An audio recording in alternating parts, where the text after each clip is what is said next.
always been a better speaker on paper than orally. At least I felt like I was. And I always wanted to be a writer when I was little, but I was a very shy child and very easily intimidated.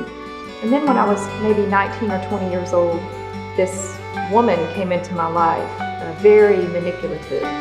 And through the course of just a few months, she managed to steal really my personal identity. And she managed to very nearly destroy my family. And with that, of course, all of my dreams.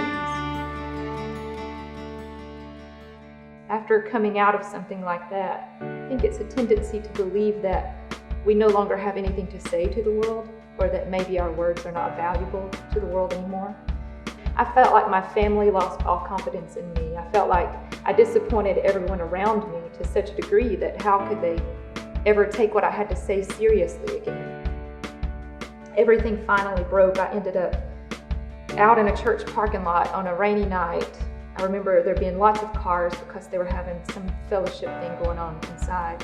And I just laid down and curled up in this fetal position and said, God, I can't do this anymore. I don't remember ever contemplating direct suicide, but I do remember falling asleep at night, hoping I wouldn't wake up the next morning, thinking it would be so much easier if I just didn't wake up. How precious is the blood, how costly was the price,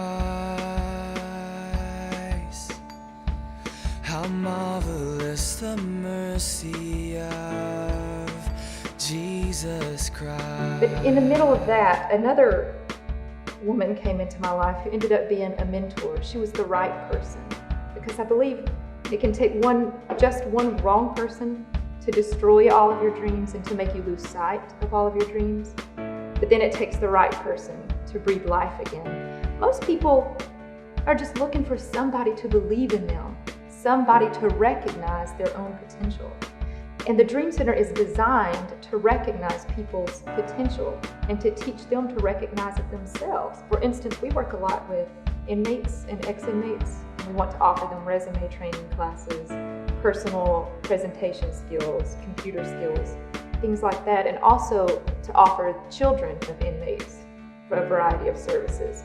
We have an after-school tutoring program for our youth of the community, and we also want to offer simple life skills classes, things like culinary arts, things that are often taken out of schools because of budget cuts, and we want to offer a place where people can learn how to do these things.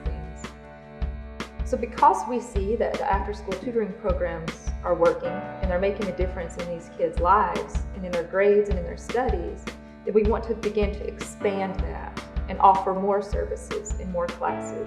In order to make this happen more successfully, our current need is to raise the annual budget so that we can offer these classes to the public without any cost.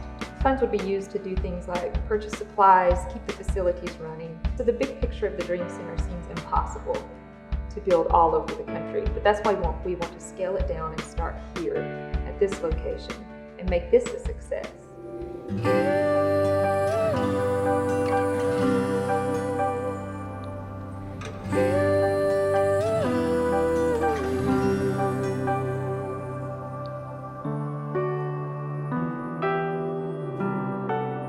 But we also want to raise our budget in order to replicate the model of this Dream Center across the U.S. and also in other parts of the world, places like Israel, Cuba, Thailand, Kenya, and wherever else the doors are open. I believe that every great dream begins with a dreamer. If you're interested in helping or perhaps donating to the Dream Center, visit our website, like us on Facebook, or come by and see our location.